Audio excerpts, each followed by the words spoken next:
The following presentation is brought to you by kmmedia.pro. Please visit kmmedia.pro for more information. Now stay right where you are as we present. Welcome to Positive Talk Radio, evolving ideas, one conversation at a time. Great guests, dynamic stories and interviews, plus new thoughts on a wide range of topics and concepts. I hope that you'll hang with me, Kevin McDonald, my friends, and of course, you. As together we work to understand why we are all here and what we can do to make our world a better place for all of us.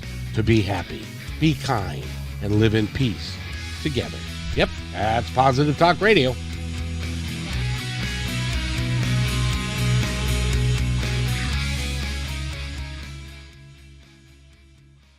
Positive Talk Radio. I'm very excited. First of all, I gotta say that's a relatively new opening that we have, and I have to keep reminding myself that I'm surrounded by beautiful women. That's awfully nice, I must say. And today we've got a great guest. He's been on the show before, but we didn't have enough time to talk about everything that we wanted to talk about, which actually involves theory and management stuff and how to take care of people and how to build your business and all that. So we're going to be talking about that a great deal today, as well as whatever else pops up. I don't know, and it may be jukeboxes, it may be pinball machines, it might be any number of things. So we're gonna talk about all of that. Richard Blank is our guest. He is the CEO of a major call center in Costa Rica, and he works for all kinds of folks. He does works with Cheyenne consultants. He's done a lot of things, and he helps a lot of people. And I'm honored to have him on the show. Richard, how are you today? I'm doing great, Kevin. Thank you so much for having me back as a reoccurring guest. And once again, we needed a part two. The first one was so amazing, we had to continue what we started.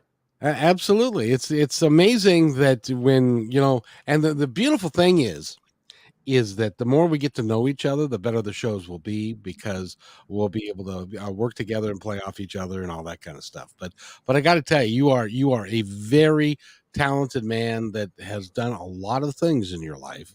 And so let's give the folks just a brief background of yourself and all the things that you've done. Thank you so much, Kevin. Once again, I'm originally from Northeast Philadelphia. I doubled down on languages when I graduated Abington High School, and I was a Spanish communication major at the University of Arizona. At 27 years old, I was given a 1 in a million opportunity to come to Costa Rica and work at a friend's call center. And I decided to do that. And I've been here for over 22 years. We're almost in our 15th year of business. And once again, I am the CEO of Costa Rica's call center, which is a dedicated bilingual nearshore call center in Central America. And so once again, I'm here to share ideas in regards to what telemarketers do, CEOs, maybe break some misconceptions in regards to what a CEO can do. And once again, to share amazing ideas with you and your audience. There is so much to talk about. When you first started, I know that you've pretty much built your call center from the ground up. Yes. When you first started, did you get the impression that everybody was like, "Oh, Richard, now come on, you can't start a business like that and take it to a great degree and stuff like that"? And how did you get it started, and how did you keep it growing? Well, slow and steady is usually the way to go. I first started off by renting a turnkey station at an open call center floor plan, more of like an internet cafe. And then after a while, when I built up to a couple dozen agents and had enough resources, I rented space, bought the equipment, bought the furniture. And then after about 6 years, I had enough finances to be able to build out a 300-seat center. So a lot of people don't see what's behind the scenes. They just see the end result. And much of the time, it's about being very conservative, doing your due diligence, and enough of prevention instead of a cure, because I could have thrown everything in and overextended myself, took out loans and a mortgage, and that could have possibly not assisted me to weather certain storms. So as I mentioned before, building a business should be done on momentum, and it should be done where you're at a certain comfortable level, not just for yourself, but to ensure the job stability and the sort of security that you can offer those that work with you. And so for me, it was a very simple playbook. The fact that I worked at my friend's call center for 4 years and I learned the business from the inside and out enabled me once again to understand the foundation of the business. And then the next stage was just C-level, where I just had to learn the finances and contracts. But as I mentioned before, if you can treat somebody with empathy and give them their dignity and work well with them, they'll come back the next day. You'll reduce your attrition and you'll be finding many people that you could promote to assist you in scaling your business and grow. The promotion of people, the development of people is paramount to what you do. Correct. Because you're right, they have to keep coming back. Yeah. If they stop coming back, then your business model is kind of shot. Now, did you come up with my executive producer is maybe listening now or in the future, and she's telling me I need a business plan, I need a marketing plan. Did you have those things before you started? More or less. I mean, once again, you can't really give yourself a blueprint when you're starting out a company. You could pay an advisor a lot of money, or you can follow in someone else's footsteps. But to me, I like to keep it simple method. And so once again, if I could have something that could be controlled and I can understand it, and there were certain boundaries that I could work within, it was very easy for me to start growing in certain stages and certain levels. Now, it happened very fast. I closed my first account February 6th of 2008 for just one seat. And then a couple months later, I grew to a couple dozen seats because I landed a very nice account that continued to grow. And I also realized I was over my head in the beginning. Once I got to about a half a dozen seats, I needed some assistance. I was doing everything, wearing every hat, from contracts, HR, marketing, supervision. And so my wife, which was a very top and proficient saleswoman for Cafe Brit for their jewelry department at the airport, she decided to leave that position after multiple years and work with me, which was incredible because we had a home court advantage. She's from Costa Rica. She's a human resources director and was our legal representative for our company with the Costa Rican government. And so you needed to almost let go a little bit and to give yourself that much faith in others. And by doing so, as I mentioned before, having certain people in place enabled my stability and to be able to grow. But you also have to believe in yourself. A lot of the times there'll be a lot of naysayers and gray believers out there that might sway you from your vision. But since my intentions were honorable and I was on this vision quest and I doubled down on languages and was really getting a lot of positive reinforcement, not just from my peers, but the people I worked with. Obviously, I was making the right decision. The only challenge I had was to convince my family back home that I was doing the right thing. But my best argument, Kevin, was the fact that my great-grandparents came from Europe to the United States at the turn of the century. And so they had to learn English. They were entrepreneurs and they started their lives. And so really, we have nomads in our blood. We have entrepreneur blood. And so my greatest argument starting at 18 was that I was just following in my family's footsteps. They couldn't argue with that very well, could they? I put that to bed real quick. Well, they tell me that, and I believe this to be true, that in order for you to grow your business, you have to surround yourself with people that are more talented than you are. And who knew that one was going to be living with you, that you took on right away? It had to be done. But a lot of people as well, when it's a startup company, or let's say a company has a setback during COVID or during certain recessions, you need to be forthright with the people that work with you. Because if you hide things behind a curtain and there's surprises, then there's insecurity and people will leave you. And so once again, when I do come across certain challenges, the best thing to be is very candid and very open with the supervisors and with the agents. So we are on a level playing field. And to me, those that have continued to walk with me grew with me. My chief tactical officer has been with me for over 10 years. My floor manager started off as an agent. He had skills, but once again, growing through the years through trust.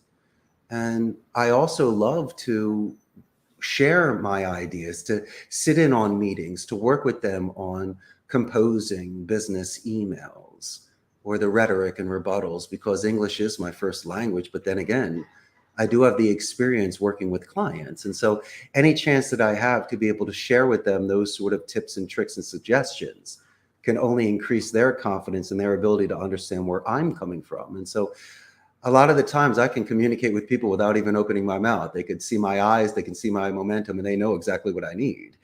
And so, as you say, you're kind of feeding off of each other's energies and support systems. But one of my favorite things to do, and you see I dress for the job, is when, let's say, a family member shows up to meet an agent here, like a parent, a spouse, or a child. I specifically will go downstairs and outside and tell this agent's mother how amazing they are. Kevin, if your mother showed up here, I'd be talking for 10 minutes on how good looking, smart, and amazing you are. They'd have to pull me away. And that's the gift that keeps on giving, because A, I'm sincere, and B, it's just a proud fest. And I might be the only boss that takes that extra efforts to let someone's mother know that they raised a very good child and that they're very welcome and do amazing work here. So do you mean to tell me that you have a call center of 300 seats and you know where the employee lunchroom is? Of course I do. In fact, I break bread with them all the time. And it's very important for me to sit with the people. Obviously, conversations change. Like when I show up, they're silent all of a sudden. I go, please continue. I'm not here to get you in trouble. We're just supposed to have some fun. But besides the lunchroom, I also have a game room. So besides breaking bread with them, I enjoy playing pinball and Pac-Man with the agents. So I'm very engaged. I'm a very hands-on boss. I like to, work hard and, as they say, play hard. But I do things a little bit differently. I believe there are certain mediums and certain environments to get the best out of people, because this job could be very demanding, Kevin. It could be monotonous. And there also could be factors outside of the office that may affect their work. So once again, I'm able to tap into certain areas of my company where people can let off steam, recharge batteries, or be at their best. Then by all means, I support those sort of efforts. See, that's one of the reasons, Richard, that I really want to have you on a regular basis, because you are what I would call an enlightened leader, because you understand what people need, and inherently you do, because you've done the job that they're doing, and you came from the ground up, and you can sympathize with them, and you can understand the stresses that they're going through, and then to work with them to make those stresses a little bit better, and you don't you find that your turnover goes way down, your job satisfaction goes way up, and you have people that are really interested in the welfare of the company? In some instances, but then I've been surprised and even disappointed by people that were not upfront with me in regards to looking for other jobs or outside issues, or just not to give us a 2 weeks notice. But when you'd mentioned that I've done their job, my friend, not only did I do their job, but I was the best at it. Consider me one of the strongest gladiators that not only survived an industry where there's a burnout, a turnover, and people see it as a transitional job and possibly look down to it, but I excelled into running my own center. And so for me, it's not just being in their shoes. I would prefer to teach them something so they don't absorb the negativity. There are certain skills and soft skills that I will share with them that not only can be used here at the office, but outside of a corporate setting to be able to increase their relationships with their families and friends. And so it's not just expanding on their vocabulary, it's more of their composure and their mindset, and putting fear into perspective. I'll give you a great example. We just started a 10-seat campaign, and yesterday we had a bunch of new agents coming in. And for the first day, what I'd prefer to do is to have somebody stand up, which is very intimidating, walk up to the front of the class with me and role play with me. And I don't do the whole script. They'll do a paragraph at the time. And I'll keep it very simple in the structure. I enjoy name drops, so I'd have to have them use my name once or twice. I want them to use the pronouns, the personal pronouns like your and are, as emphasis. I tell them where to pause, how to break down lists so at least they can differentiate. And so I want them once again to have this sort of structure to where instead of acting, they're now reacting. And if they can in the first day, not just get a lecture, but do some public speaking with their boss in front of other people, role play back and forth where I'll pause them, readjust them, pause them, readjust them, make them repeat. And then when we're done, we give the tap. They're good to go because I gave them their foundation training.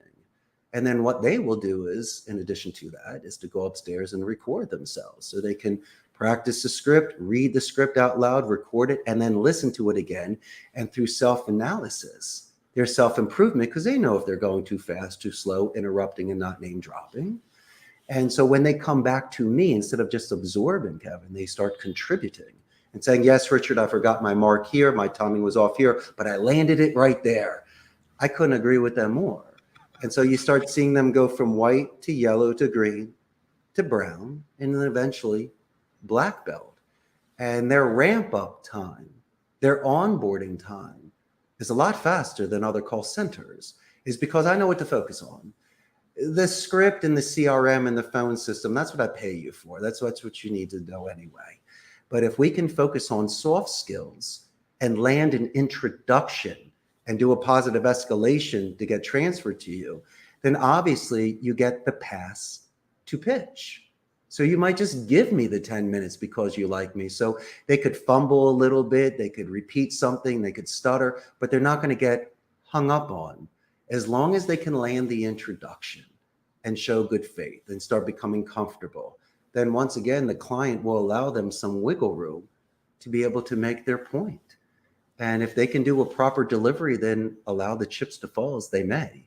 Our percentages are incredible when it comes to using those specific soft skills. There are lots and lots of folks that are out there, and they're saying, "Oh, call center. These are the guys who call me, or right at dinner, and Oh yeah, and and, and that kind of thing." But I don't think anybody appreciates the amount of real skill that it takes to do the job properly to get the best results possible. And that's what you work to teach your agents, right? well, yes, and naturally the agents, it's a seller's market. Amazon is here amongst other call centers, and so they might feel offended if they know they were calling Kevin during dinner, or if there was a certain vertical that they may not be comfortable with, like you were mentioning. Certain movies like The Wolf of Wall Street and Boiler Room, Glengarry Glen Ross, The Prime Gig, Other People's Money. I mean, there's some amazing movies where they show these telemarketers selling real estate or stock, and it might not be the profile of the agent. And so we're very selective of what comes in here. The agents are selective of what they choose, and we can't compromise ethics, values, and morals. But there is an art to speech. I've seen a shift today for more omni-channel, non-voice communication through chat, through email. And so a lot of the times people prefer not to take a call. But in my opinion, by making a phone call and speaking with somebody, you have a chance to retain the client, do an upsell, get a referral, and possibly get an exit interview on areas of improvement or what your competition had done in order to earn their business. And it's not just in the office. Once again, we should be looking up during dinner, not at our phones. We should be engaged in conversation and learning about people. And it's just a shame. I mean, I could be in an environment where, 30 years ago, people were talking, and when you walk into a room, no one's looking at you. They made a funny joke, like the movie The Breakfast Club back in the 80s. Oh, it couldn't have existed today because they all wouldn't have talked to one another. And so that's right. It's just one of those things where I just want them to either learn how to write in cursive and learn how to speak. And if you can do those two things, then you have written and verbal art. And I just don't want them to lose that, because I think once again, they'd probably be able to express themselves and avoid any sort of miscommunication, because everybody believes that, bold cap or a word choice, it could be misinterpreted. And a lot of times it could be offensive. And so we're extremely cautious of the voicemails left in the email sent. We just don't want to do it as templated. What we try to do is to spend a couple minutes or less than that, depending, just to look at a LinkedIn profile or a website to see if I can pull out a nugget of a company culture, an anniversary, some sort of celebration. So if I'm writing you, it will get your attention. Like you had mentioned in the beginning of the podcast, Kevin, if somebody calls me or writes me and they took the time to mention my collection of pinball machines, it's pretty much yours to lose. You will have my undivided attention because you know what button to press with me. Well, and talking about that, you have one of the best collections in Central Americas, So from what I proud of that. understand. You have no idea.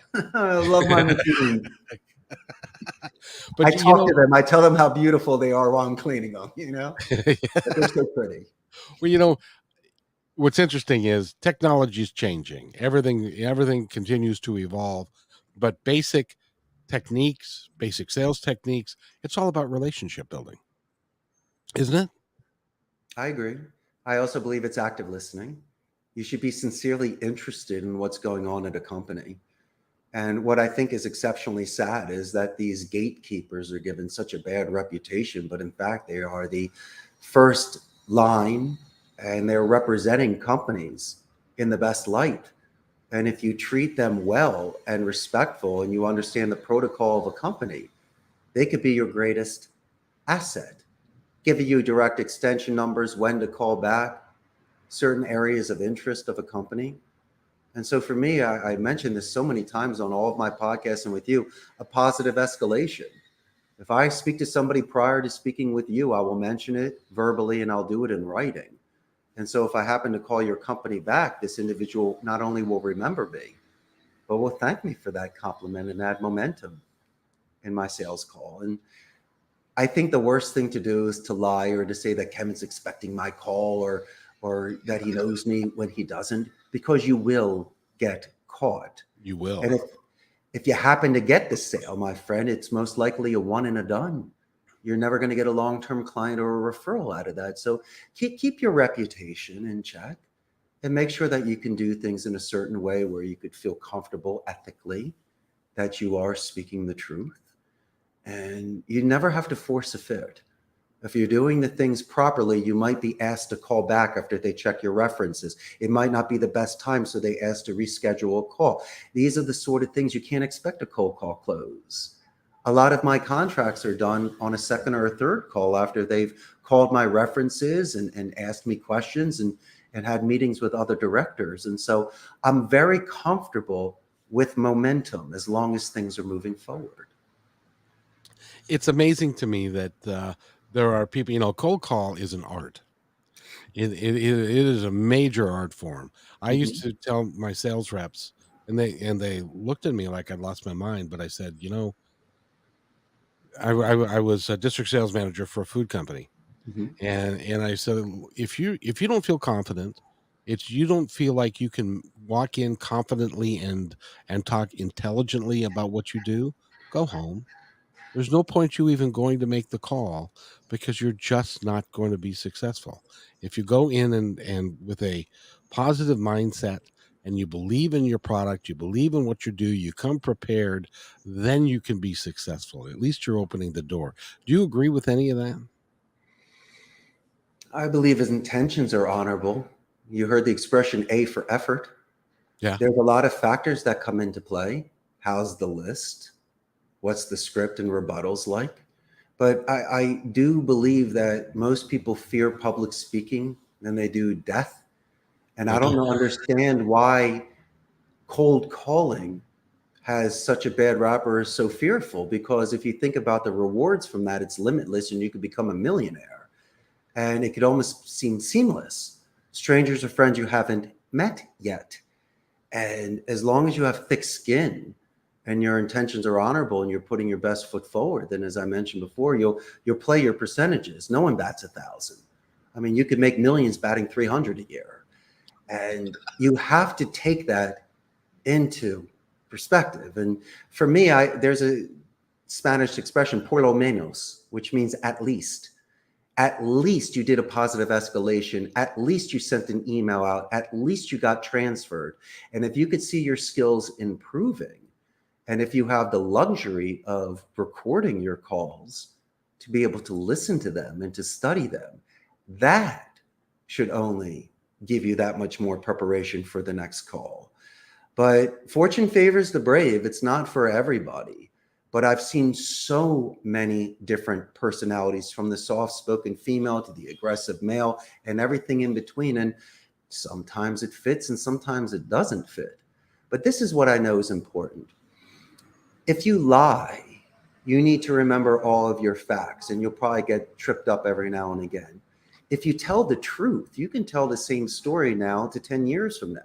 Not saying people lie on the phone, but it's really about being authentic. Because if Richard is authentic on the phone, I can be very consistent. And so people will say to me, what's wrong with you today? Or why are you different?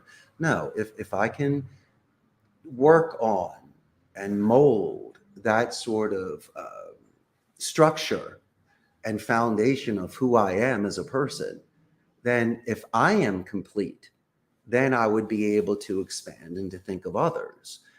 But I believe that making these calls and receiving these calls is a means to an end. I find it much more effective than, once again, non-voice support. And if somebody needs to study, then study the masters, study the people that, and it doesn't even have to be sales. Like, for an example, I love old classic movies, and I enjoyed it back in the day because there's no sex, murders, and too much violence. A lot of it was just beautiful rhetoric. And one of my favorite actors of all time was Basil Rathbone. He made 14 movies with making Sherlock Holmes back in the day. And I always felt that his rhetoric, his delivery, the way he would pronounce his words was so clear. I couldn't imitate Oxford English, but once again, I could take certain deliveries, certain structures, composures, and use it for my own. And watching these individuals, or watching certain speeches like a Martin Luther King or Ronald Reagan, or just somebody that may have inspired you or possibly inspired the world. Even Jim Morrison during his Miami show, he almost created a riot. You watch people and you realize what sort of things they said to influence others. And if it is appropriate and it's not compromising anything, then by all means, you should take that example, that history, and use it for yourself, because obviously it worked. And you need to be the leaders that we're looking for. You need to be the individual that stands up and shows others that it can be done. And it's usually not the first person that stands up, it's the leader. It's the one that stands up after them to show the support of that individual's efforts. And then more people start standing and supporting. And so, it really depends on who you want to be. But in my mind, there's a lot of people out there that don't work in call centers, that work at many companies, even their own private company, that make and receive calls. And I think it is an extremely admirable position. Mm-hmm. I agree. I agree, because there's a lot of negativity and a lot of,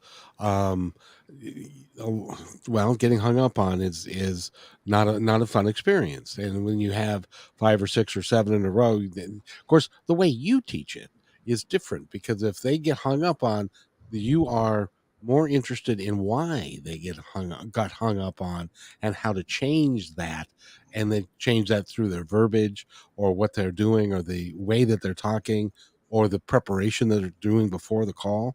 Can you take anybody and make them a good cold caller? 100%. Absolutely. In fact, I can even use their accent to their advantage. You have to take into consideration that the people you're calling may be black and blue from all these phone calls. You might call them on an off day. The hour might not be right. As long as they're not specifically listening to your entire pitch and after 15 rounds knocking you out, that's a different thing. We can analyze it. But if you never even had the chance to introduce yourself and someone just takes the call and hangs it up, how could you even count that? But you have to look at the yin and the yang. You're sour and sweet. You don't know the good times from the bad times. You need to have that difficult call in order to be elated on the great calls. But as I say before, these are the sort of things to build your fortitude, your resilience. And I'm not saying that you should be getting bashed every day and have that sort of negativity, but every single job has this sort of feedback. I mean, for an example, you hear about the nurses who are the most incredible people in the world, how sometimes when a patient passes away, how they feel that and how Mm-hmm. they might need to take a moment or it might affect them. Doctors, attorneys, engineers, artists, parents, teachers, not everybody passes. And it's very difficult, Kevin, sometimes to hit the ball and drag Johnny. You can't always be there for somebody. You need to prepare somebody for their own life. And I think some of the best leaders are the ones that call the balls and the strikes, can tell someone to fix their tie, to sit up straighter, or to ask permission before making a suggestion, and then giving them ways in which to be able to improve themselves. Your best friend is the one that was with you when the times were the toughest and told you to buckle up, not the one that was only there late in the game, Johnny come lately, when things are great, and wanting to eat that slice of pizza when they never helped you move the house. And so there's so many different ways to look at it. But my good friend, if somebody comes to me with courage and the ability to be coachable and wanting to learn, then my friend, it is my pleasure to pay it forward and to share everything that I know that got me to where I am today. Mm-hmm. One of the things that I've discovered since the last time we talked, as a matter of fact, and so I'm going to bring up a term that I'd never used before Yeah. for you, and I want to test this on you because there's a coach in the NFL. His name is Pete Carroll, and he has got a unique management style. And what he works to do is he likes to bring in players who has what he calls grit. Uh-huh. And what I call grit is, and what I'm evolving into, is authentic grit. And that is not showboating. That is not pretending that was something you're not, but it's working very hard to be um, conscientious and doing the right thing and having stick to itiveness and not quit and to pursue excellence and in everything that you do, but especially in your work. But it takes a certain kind of person, but you can learn how to be have authentic grit if you work at it very diligently and very hard. It's not something that is a god-given thing. Some people have it easier than others, for sure, but you can. It's a skill that you can learn, so where you don't give up, that you are honest, you have integrity, you believe in the work that you're doing, and you do the absolute best job to be the most excellent version of you that you can be, and you take people's help and advice to do that. Does that ring any bells with you at all? It does. And from my own personal forced march, it just wasn't showing up one day ready to play. These athletes in football, they started at the Pee Wee level. Right. They slept well. They stayed off of drugs and out of trouble. They kept their diet and worked out and was committed to it. So you're really catching them at a certain stage of that spectrum.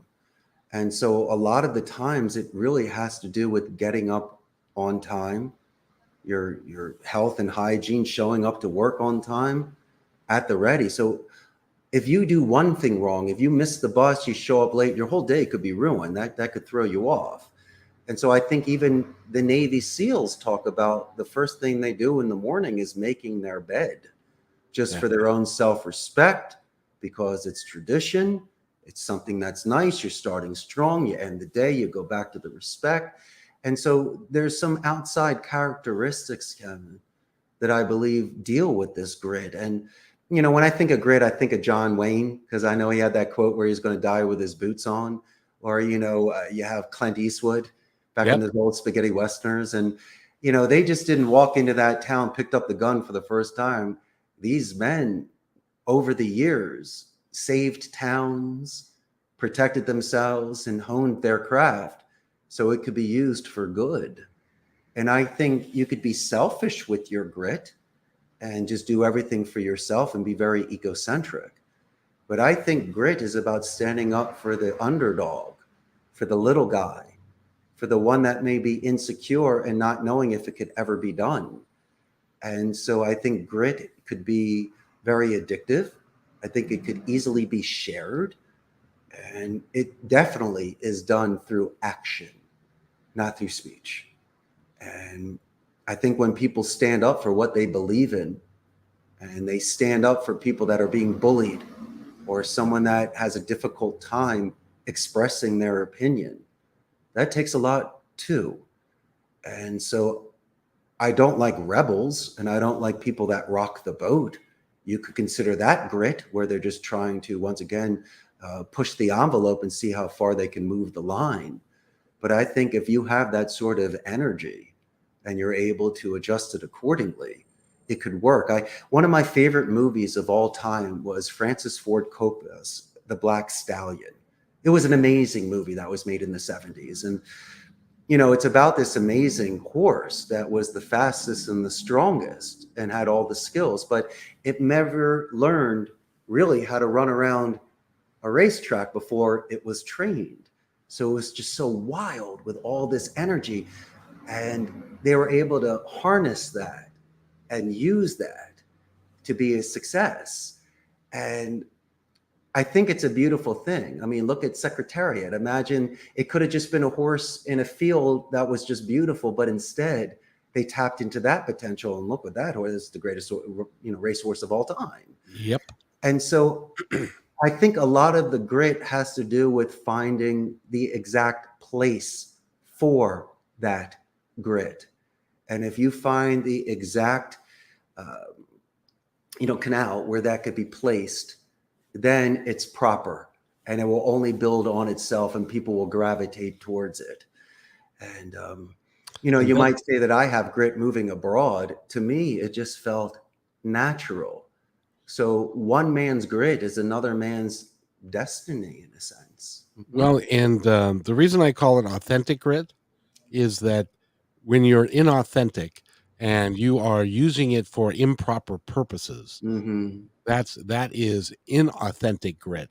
Authentic grit is somebody who is confident, who is kind, who's willing to give anything for the betterment of their friends, their family, mankind, their workplace, because they understand who they really are, and that they can be helpful. And so that's kind of what I am terming authentic grit, because it's more, to me, it's more a matter of, what you're doing. See, you are somebody who clearly has what I would term, if I was to have a picture of authentic grit, I would put your picture above authentic grit. And there you go. Because what you do is you help your workers, you help the people that are around you. You have the title of a CEO, yet you go and have lunch with your people. You play pinball with your people. You work to create a work environment that is conducive to not only results but also happiness, so that they'll want to come back and do it again and again and grow with you. And that's why your floor manager's been with you for 10 years. That speaks volumes. It does. And I'm very appreciative of it. And when I get a chance to take a step back and wash my convertible on a Sunday, work out in the gym and hit the bag, or do some pinball, it allows me once again to put this in perspective. And I really get very humble when I think about that. I don't want to show that sort of weakness, but then again, there's nothing wrong with showing sincere appreciation for somebody. Absolutely. Buying them lunch or celebrating their anniversary with me. But in this day and age, I really enjoy seeing people that live their life to the fullest. And I've surrounded myself with individuals that are bilingual, which to me bears a mark of higher education, but also opens so many doors and opportunities as it has with me. So I believe water seeks its own level. You and I are together, and we surround ourselves with people with not just the same interests, but maybe just the same momentum and passion. And it's very fun to meet people that are outside of your bubble. So you're not in an echo chamber, and you get to hear different perspectives, and you get to learn new things. And as long as you keep that sort of open mind and not realize that one culture, one idea is better or worse than other, then I think you could be very fulfilled in regards to your stance and other people's positions and who you are as your own person. Because a lot of the times the ego will come into play. And what's amazing to me is that most of the agents are surprised that I know their name or that I take the time. To me, it just seems like second nature. Every owner of a company should do this. But maybe it is not normal these days. It's not. Well, then, so be it. They had their chance and they decided not to do it. And for me, the way that I was raised and the way that I was treated before at the other jobs I've had, and the majority of them were positive. I've had a few uncomfortable supervisors or people that may have misinterpreted my intentions for a company, and we just maybe didn't see eye to eye. But I did give them my 100%. I very rarely missed a day of work. I must have been very sick or my car broke down to miss it. And I was always a top producer. If somebody was paying me to do something and I signed my name to it, I wanted to be the best, not just because I wanted to give them a return on investment ethically, but I had to realize, Kevin, if I couldn't master that level, how could I get to even higher levels? And so every job that I had only increased in my experience. And when I was in college, I interned for Telemundo. So I gave 2 years of my life, 20 hours a week, just as an intern for promotions and public relations. And that was a confidence builder and put something on my resume and whatever. But I realized that when you're forced to do something, you resent it. If you do it on your own free time, you really embrace it. Like when I spent my junior year abroad in Spain, because I really needed to master the language, I spent Christmas break in Europe. So I traveled, on the Eurail and stayed at youth hostels. Now, I was 21 at the time. So could you imagine? It was the best time of my life. The winter of 93, there was a party every day.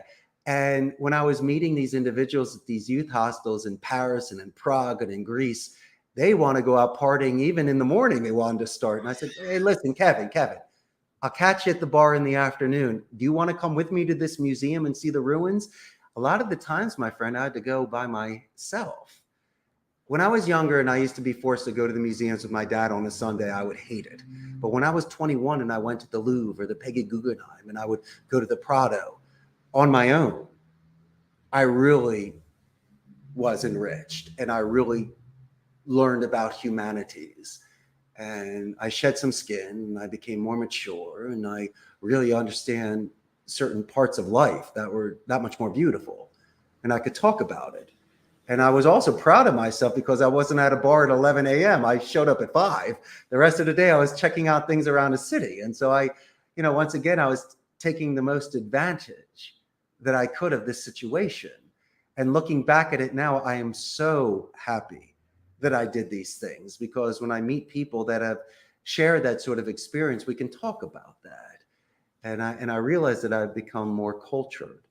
And it once again really taught me about humanities and romanticism and Renaissance and how to grow as an individual. And so that was a very big influence on my life and who I am today. So when is the book coming out?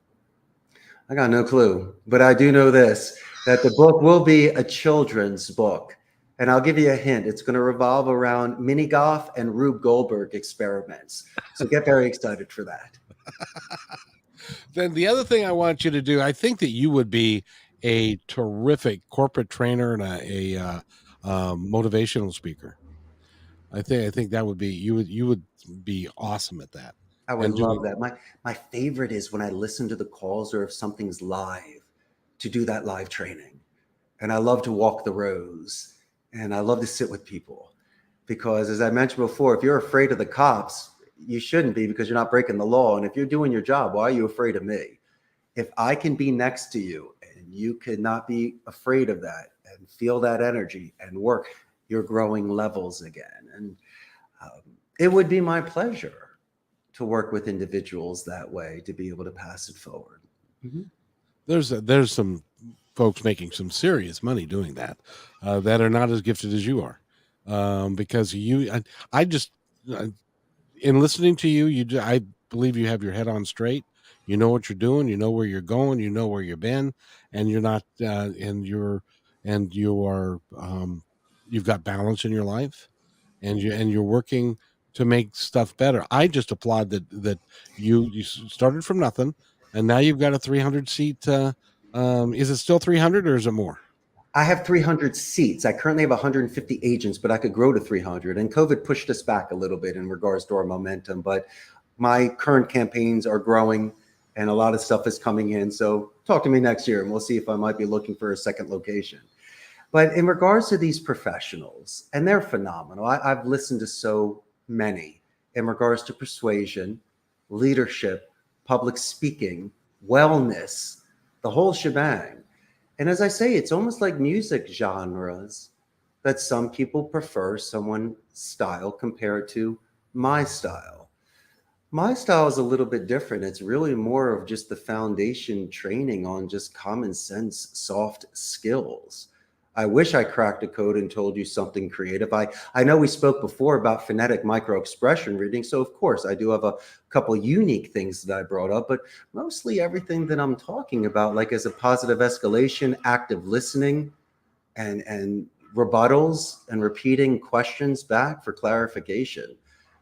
Everybody should know this anyway. So I'm just reiterating these foundation training skills that people should have. But I think it's really just about bringing out something that they've always had inside them. They can't tell me all of a sudden they could do it. They could always do it. It's just a matter of them feeling comfortable. And, but then again, as I say, there's so much out there. And as long as you can take something from these recordings and use that in your own delivery, I think it's fantastic. As long as it's collective and people are sharing ideas. It's one. My favorite thing, though, is the fact that I do not have a book or a seminar. I'm not asking for 1995 at the end of this call. I always believe that what you put out comes back. And sure, I'd love to get additional business and people to know who I am, but I just enjoy spending time with you. And I like talking about things. And I enjoy sharing ideas. And as long as you and I, once again, can contribute in regards to making humanity and interpersonal communication better, then my friend, we've done our job. That's where it could end, just even right there, and I would be satisfied. Mm-hmm. And that's at the end of the day, that's all you really can do is make changes one person at a time. Really help people understand that there can be a better way. And I would like people to understand that your method of doing business is one of those better ways. You treat your employees with respect. Yes. There are lots of CEOs that get caught up in the title, and they couldn't find their way to the lunchroom if their life depended on it. Or if they did, nobody would say anything because they're scared of, you know what I mean? Because you have to, it's a process that you have cultivated with your group that you could then go play pinball with them.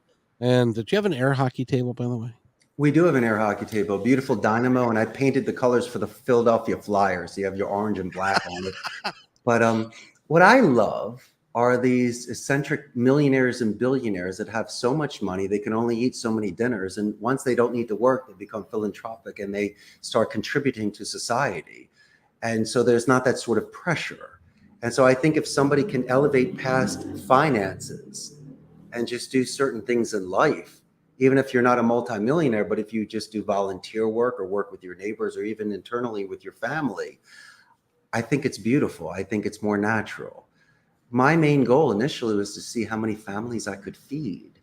Naturally, money would come after that. But if you do things through that sort of desperate emotion, and if you seem like you're in a certain situation where you don't have many options, then once again, you are not doing things in a certain way where you could either retain your reputation or have that sort of relationship with people that would be long term.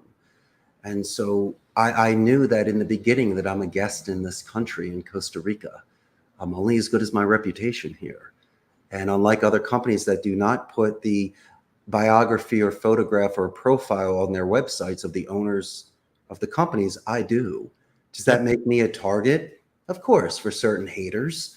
I mean, you're not a real company unless you have someone talking bad about you on the internet. But I do know this, that if someone took the time to get to know me and to give their own opinion of me, it usually is positive. The negative comments come out as when someone has disappointed themselves. I always met them in the middle. But if somebody doesn't come to work, if they're not doing their job, they're latent, then I may have to let them go. And sometimes people will lash out at that or place blame. And I'm okay with that as long as they're telling the truth. But if they're being facetious and inventing things that I, kicked them or I yelled at them or made them cry or gave them the walk of shame, then that's not fair. Because if you're throwing me under the bus, am I allowed to explain that you didn't come to work and that you drank during lunch and you didn't make your phone calls? I mean, I don't want to do that to people online. I don't feel it's necessary. And I also believe that my reputation can withstand any sort of negative press. And you also have to realize that in this industry of a call center industry, the average age is about 24. There is a rotation. And this new generation has the luxury and the medium to express themselves online for thousands to see. And Yep. so if you decide to start a company and be a CEO, that's the price you pay. You're putting yourself out there. You could be vulnerable. And I'm confident enough in myself that my reputation will be able to surpass any sort of bad comments that I may receive from an ex-employee with sour grapes. Because once again, the majority speak for me. And I think I have a luxury of a track record of almost 15 years in business, because if somebody is not doing well, they'll be out of business very fast and no one will want to work with them. And so, as I say before, hold the course and stand strong and make your arguments and stand behind what you believe in. And if you do have that sort of foundation, as you say, surround yourself with great people, you will be able to make it through. Mhm. It's interesting because when I was in management, there were times when it became clear to me that the individual that was working for me as a salesperson or a waiter or whatever job they were doing, if they weren't doing it well and they didn't have a smile on their face, I wanted them to go pursue something else that they would feel more comfortable doing and that made them happier, because they weren't doing this job particularly well, and I was hoping that maybe they would find something that they were passionate about. As it came back to me over time, because there were several people that I had to let go because of job performance, and I met them later. They, to a man or to a woman, they shook my hand and they said, "Thank you. I Yeah. hated that friggin' job. I just didn't know how to quit, All and right. I didn't, so you forced me to come to grips with the fact that I didn't like what I was doing, so then I went and found something that I loved. So thank you." Now not everybody does that, mind you, but the ones that don't do that are the ones that are not being honest with themselves, and there's nothing you could do about that. We don't know these people sometimes. But what I try to do as a first impression when they're filling out a resume for me is to turn the paper over and write me a couple paragraphs of a coming of age moment so I can see true character. If they ever beat up a bully or saved a kitten out of a tree, or let's just say you have this individual that was doing great work and then all of a sudden hits a bad streak, you can remind them on a rainy Wednesday of when they were the champion and how they won.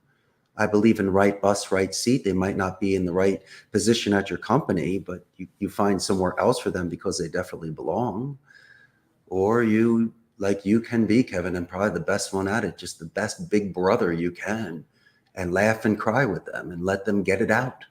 Because as I mentioned before, there might be something that you and I have no idea what's going on. And without prying, we might be able to lend a hand. Sometimes they say the best people to speak to are complete strangers or bartenders, and you can just get it out with any sort of predisposition or any sort of judgment. And if you can get that sort of relationship with somebody, where if it gets to that code red stage, where you could possibly solve something. It's not just even working with you. Let's just say you could fix it before they leave you. It could assist them. But I love the fact that they shook your hand and they thanked you and realized that you as a man was an excellent coworker and it was nothing personal. And I'm okay with that. At least it doesn't give you a heavy heart, Kevin. No, and the thing is that we all have responsibility to do our best for ourselves. And if for whatever reason you're not doing that, I would encourage you. I talk to a lot of my friends, and that are, as I've gotten older, and people would say, I hate my job. I just ended that. I don't like this. I don't like my boss. I don't want. And it's like, well, go find something that you would love to do. That's the life is too short to work at a job that you hate. Find something that you truly like to do, or find what used to attract you to that job that you have now and reinvigorate yourself so that you will then have a different change of heart rather than I hate my job, I don't like my boss, I don't want to go there. You say I I like my job because of this. You might not like every aspect of it, but if you like enough that you continue to go to work and you enjoy it, you can make that happen. And I know that people come and they work with you because they feel comfortable with the man that you are, and that you'll have their back. And as a boss, you need to have everybody's back, but there has to be a certain amount of, at least in my opinion, a certain amount of respect going both ways. If they think that you're soft and they can take advantage of you, some people will. I chose to be soft, and then when people took advantage of me, I would call them in and say, what's going on? Why would you do that? That doesn't make any sense to me. And does that make any sense? Am I just babbling on? No. I think a lot of it has to do with self-respect. You mentioned they hate the job, they don't want to be there, and they hate their boss. Those are three things that somebody has issues with. You Yes. can't be 0 for 3. I mean, if that's happening, then they shouldn't even have taken it in the first place. But if they're at a certain point of where they're forcing themselves to go somewhere, they do not like what they do and they despise their boss, they need to look at themselves in the mirror. I agree. Because, if everyone's mean to you by the 10th person, why don't you look in the mirror? It might be you is the one that's that individual.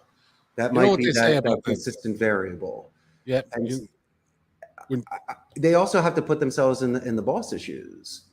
And so, as I say before, there could be some issues that somebody's having outside the office. My first thing to ask them is, are you working out? Will you stop eating McDonald's? How's your sleep cycle? How's your wife doing? How are the kids doing? Do you do anything fun on the weekend? Because it could be self-destructive. These people could be doing this to themselves. And remember, if you're in a bad mood, you're a hammer and everything looks like a nail. And if you're in a great mood, you're living life through rose-colored lenses and you love everybody.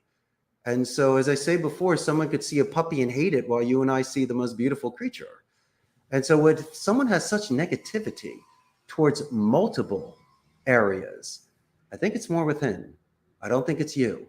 And I someone agree. should never force themselves to go someplace where they don't want to be.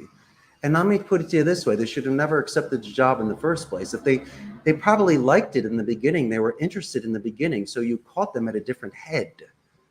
They changed. And don't kid yourself. When it came to COVID, a lot of people's attitudes changed because of the uncertainty, health issues, working from home, the isolation, the downsizing.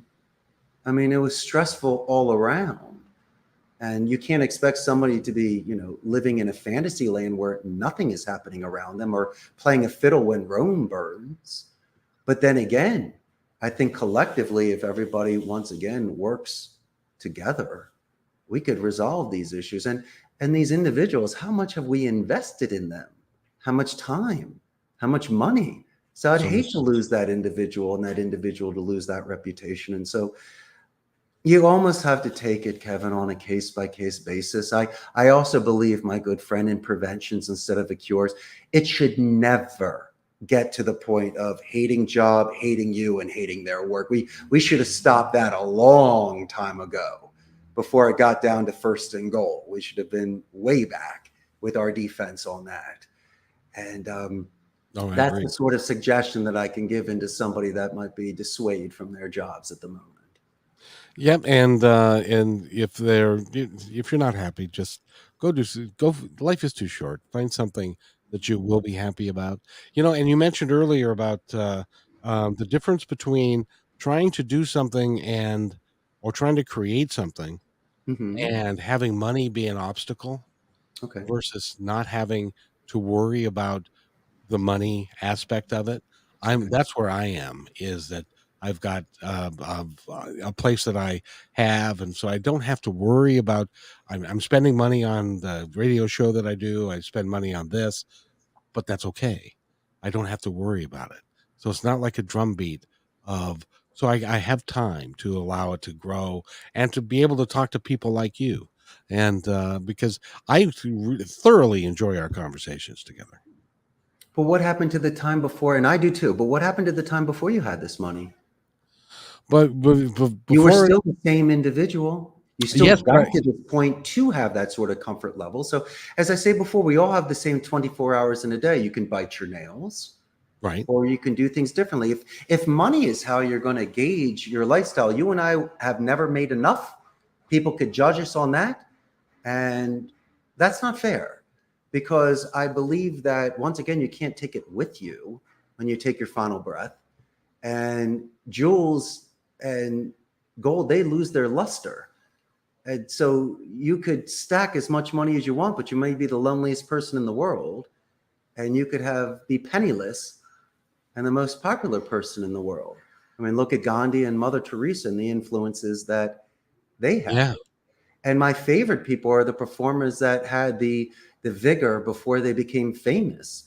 You love reading the bios of the artists and the politicians and the people that grew to such heights, but it's fascinating to see them as children and in college and when they were growing up. You're like, yeah, but they had this major destiny. They didn't know it then. Look No. at Albert Einstein when he was 4 years old. He didn't know. but they did know.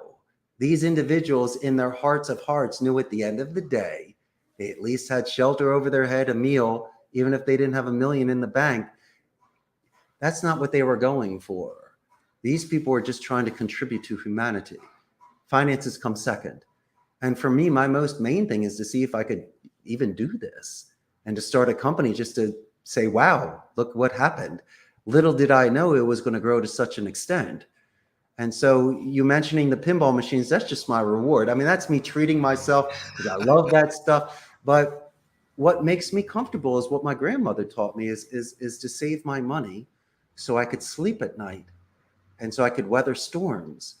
And I just hope never to be judged on that. I'd rather be judged on merit, not on how much money I have, because Absolutely. I don't flaunt those sort of things. You heard that old story about the guy that said, put in his will that I want all my money to be put into my casket with me because I earned it and I'm taking it with me. Sure. And so when he died and they did the casket, and somebody said, well, we're going to put the money in, and so she wrote him a check, and she put the check in with him. So Smart. go ahead, cash it from there, baby. But I So always thought that the story of the emperor with his new clothes was interesting, because they sewed the invisible, suit for him, and he was still the king. And so as a child, I thought it was kind of funny, because once again, he's walking around without clothes on.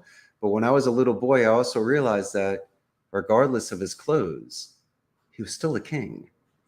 yep. And I like that. You could, some of the greatest works of art and sculptures are when people were in their natural state.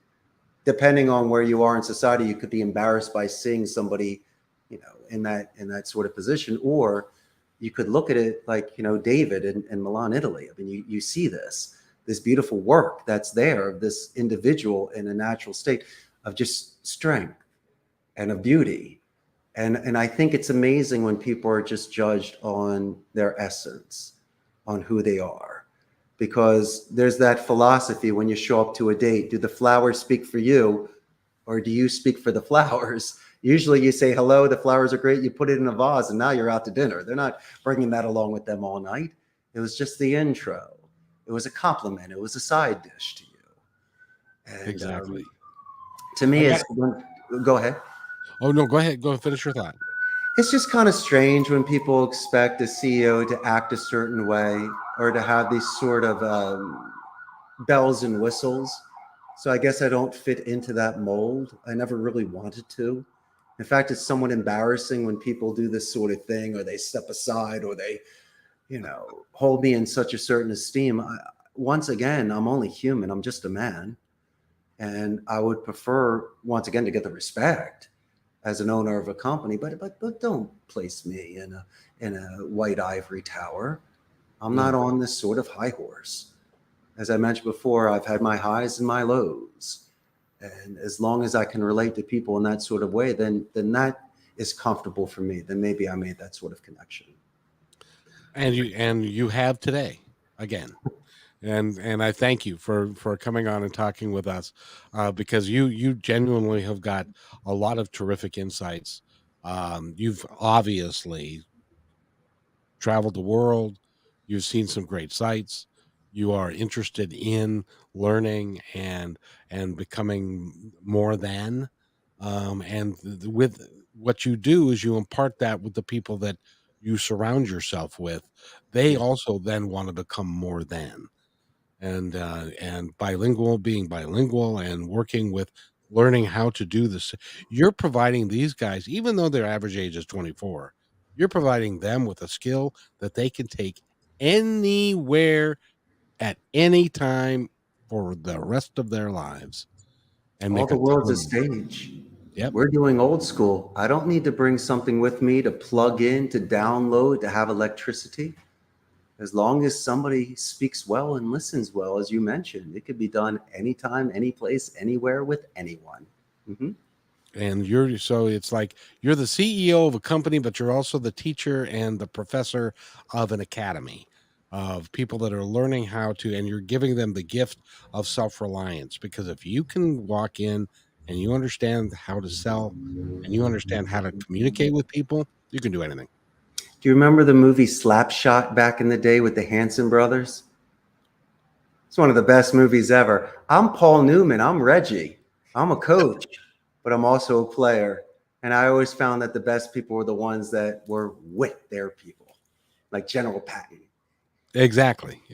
And you can't do it from afar, and you can't do it from on high. You have to get in and work with the people where they're at. And And that's the only lesson we can share today. That's the main one. yeah, meet people where they're at and work with them, and then help them. This is one of the things I mentioned Pete Carroll earlier. That's one thing that he does with every employee, from a cook to an assistant coach to folks in the front office. He'll sit them down and he'll say, I want you to tell me how I can assist you to become the very best version of yourself that you can. Yeah. And that's a beautiful thing. Not that, Success not, is built on a million thank yous. yeah. And if you're doing that, then you've definitely done your life's work. Thank you, sir. It's Richard Blank has been our guest, and go to his website. He's got a lot of stuff there, and his company, by the way, does almost everything. Um, Anything that you need in business, they can work with you.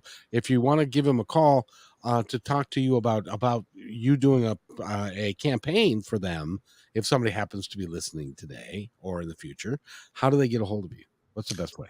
888-271-6750. They can send me an email at ceo@costaricascallcenter.com. And as I did before, and I will again, we have a very large Facebook fan page of about 98,000 local Costa Rica Ticos. It will give you a pulse on the business process outsourcing industry in Costa Rica. For your audience, we're north of Panama, south of Nicaragua. We're the only democratic society in Central America. There's no standing army, so we have a 95% literacy rate. We have the best infrastructure, the most neutral accent in Latin America, and we're very, very much known for ecotourism. So any of your audience that wants to grab a plane ticket and fly down here, I have some amazing suggestions for them. Very good. Again, the number to call you. 271-6750. Be my pleasure to pay for the call. Very cool. And Richard, I gotta thank you again. I want to honor your time. We've gone over again, but you always do. There's always an encore with our concert. You know that. And will you come back so that we can talk more? I would love to have a part 3. Absolutely. Thank you. And I will be looking forward to it completely and totally, because I can learn so much from you. It's really fun. So I thank you again. I thank you, Kevin. It's always a great time. So wait right there. I'll be right back. Hey, thanks for enjoying this episode all the way to the end. Please give us a like and subscribe to this channel. This has been a production of positivetalkradio.net. Please visit our website, oddly named positivetalkradio.net, for more details about us and our mission, which is to provide great positive programming designed to inspire us all. I'm Kevin McDonald, and I'm proud of these shows, and I truly hope that you'll like them and share them with friends and family. So on behalf of our entire team, remember, be kind to one another, because each other's all we got.